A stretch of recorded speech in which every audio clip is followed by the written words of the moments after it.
વિનાયક કંસારા આપ જોઈ રહ્યા છો જનસાક્ષી ન્યૂઝ। નજર કરીએ આજના મુખ્ય સમાચારો પર। મુસ્લિમ સમાજના પવિત્ર રમજાન માસની પૂર્ણાહુતિ થઈ ગઈ છે। એક માસ સુધી રોજા રાખી અલ્લાહની ઇબાદત કર્યા બાદ ઉત્સાહ સાથે શાંતિપૂર્ણ માહોલમાં ઈદ ઉલ ફિત્રના તહેવારની ઉજવણી કરવામાં આવી હતી।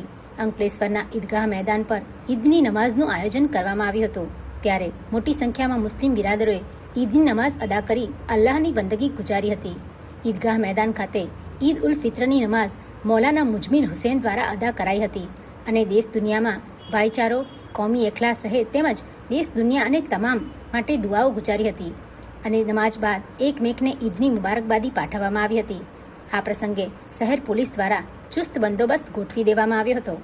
जो इंसान से मोहब्बत करता है वही अपने रब के करीब होता है और ईद की हकीकी खुशी लोगों के साथ मोहब्बत के साथ रहा जाए और जो भी इस महीने में हमने इबादतें की अल्लाह तबारक व तआला अपनी बारगाह में कबूल अता फरमाए और हम तमाम को एक दूसरे को गलतियों को दूर कर कर गले मिलकर और जो मीठा है वो खिलाकर नजराने और हदीये पे तोहफे उपहार पेश कर कर उनको मनाया जाए जो रूठे हुए हैं और एक दूसरे की कोताहियाँ जो भी है, जो भी लग्जिशात है, भुलाकर उसको आज के दिन जो ईद है इसको सेलिब्रेट किया जाए, इसको खुशी को मनाया जाए और तमाम को जो भी है भुला दिया जाए कि हम सब रब के बंदे हैं और एक हैं। अल्लाह तबारक व तआला हम तमाम के साथ हमारे वतन के अंदर बेपनाह चैन और सुकून अता फरमाए और हमारे मुल्क वालों को एक साथ इत्तेफाक और इत्तेहाद से रहने की तौफीक अता फरमाए।